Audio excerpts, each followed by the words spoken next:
morning, everybody, and welcome to Mind Healing Harmony, and welcome to today's video. What's today's video about? Well, today when I was at the gym, I was looking at the TV, which I don't watch very often, I have to say. I don't really watch mainstream media. And I noticed that today in Australia, they were saying in 2020 that over $850 million was scammed from Australians. I thought to myself, oh my goodness, what is going on? So today's main topic is about trust and why we trust other people so much in our life, especially with our money, because we've worked very hard for our money, as you all know. And why pass over your money to somebody without taking the necessary precautions? Now, sometimes this comes down to ourselves because, let's face it, sometimes we don't want to make those really hard decisions, do we? We think to ourselves, I don't trust myself with my money, so I'm going to trust somebody else. So what you're really doing there is you're taking the power of you having earned your money and owning your money to empowering somebody else to do whatever they like with your money, whether that's through the internet or through any other type of establishment. So sometimes we need to do research on the people that we're sharing our money with, or that we want to invest with, or with the type of investing that we want to do, because we work so hard for our money in the type of world matrix that we live in and that we're entrapped in, really. So we want to make sure that when that money is paid to us and we are working hard and saving our money, because usually when we're saving money, we're doing without partly now so that we can use that money later in life. So it's important that we do several things. So I know I've done a video on your intuition. So I want you to think about, before you are on the internet or you're looking into anything, the first thing is to look internally and say to yourself, when you're meeting people or you're transversing with people in conversation or whatever the case may be, please do listen to your intuition. Are you getting a good feeling about this person? Or are you getting the alarm bells in the pit of your stomach, which is usually the indication that something isn't quite right here? Or is it the fact that the return that you're looking at is absolutely huge and you're like, wow, if I could do that, that would hugely change my life, but you want to do it in 5 minutes? Why do I know something about this? Because I've been scammed myself. And I have found that the more easily it was to make the money, that was the time that I got scammed. But I've also learnt over time that if there's a bit of a situation, I'll just put a really tiny little bit of money. I would never hand over a large amount of money to anybody unless I'd done major research on that company, major research on the person. Now, you do realise that when you are going to invest your money, you're going to be showing all your financials to somebody else. So there is nothing for you to say, well, can you show me how successful you are? And I had a very important conversation with somebody who was wealthy and successful, had a lot of money, and he said he always asked people before he was going to invest his money, well, how much money do you have? Because if you want me to invest my money with you, I want proof that you have been successful on your journey yourself.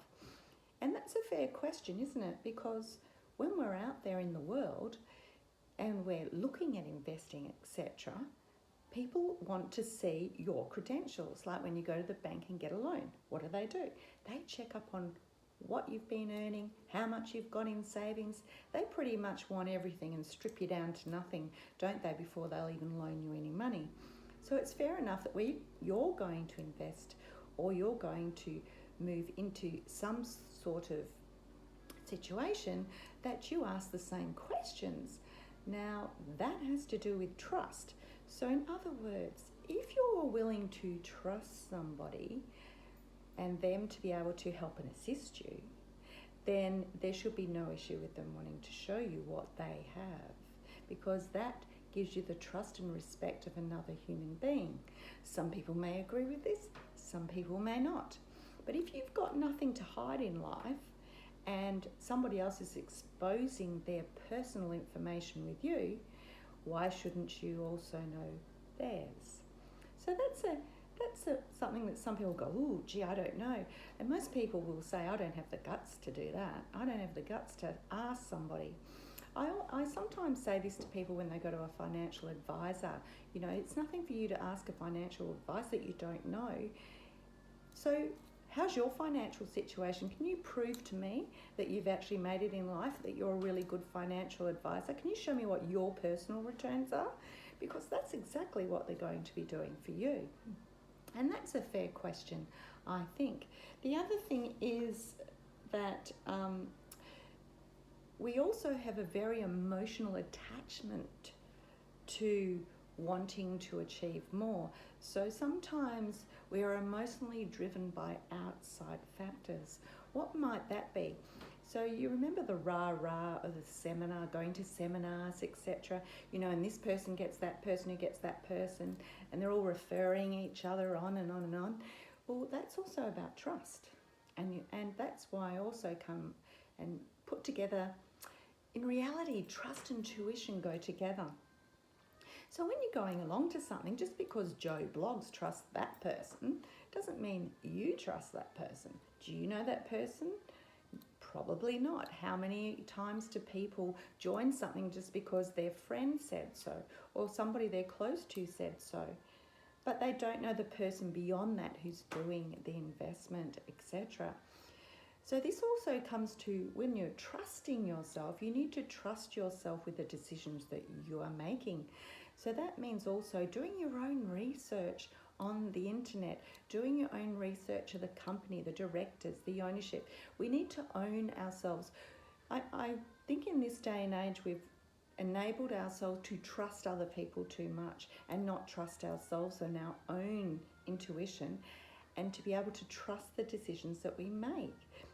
Because sometimes when we're moving into a house, we're going into a house, or we're in a certain situation, we're going to buy the house, you know when you get that gut feeling in your stomach and you go, yeah, this is the place, this is where we're supposed to be, because that's your intuition. But also your intuition and trust will tell you, you're sitting there with somebody. Have you ever been in a situation, and I know I have, and I'm listening to myself and my brain's going, oh, alarm bells, alarm bells, alarm bells. My emotions going, there's something not quite right here. I'm not really sure I trust this person. And I will not go ahead with what ideals and investment I was looking at, just because I get a bad feeling about that person. And because the least information someone's willing to share with you, the more likely it is that they may be wanting to scam you. The other thing is that people use the phone a lot when they're doing investing, etc. And unfortunately, you know, a lot of mature-aged and elderly people do, because they're lonely. So they actually use the emotional driver, and they use that and they gain their trust because they talk to them and say, oh, I know how you must be feeling, you know, I really want to help you. And they're really being supportive to this person who maybe isn't getting support from elsewhere.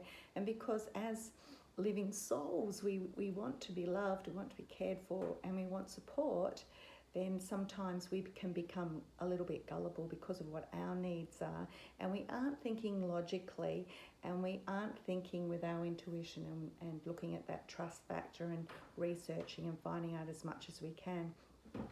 I do know that sometimes some companies are very good at falsifying information. Oh, excuse me. So we want to be able to make sure that what we're looking at and looking for is real. You know, and it's nice to go, it's very good to get referrals, but also with referrals we still need to back check all the information. So trust is something really important, but this is also trusting in our relationships, our friends, our family. Not all friends and family are trustworthy.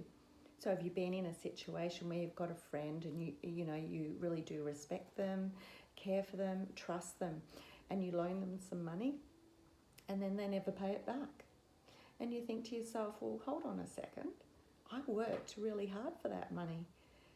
And that's a very disrespectful thing to do to somebody that you care about. So trust, you need to always have some sort of validated contract with somebody when it comes to a monetary situation.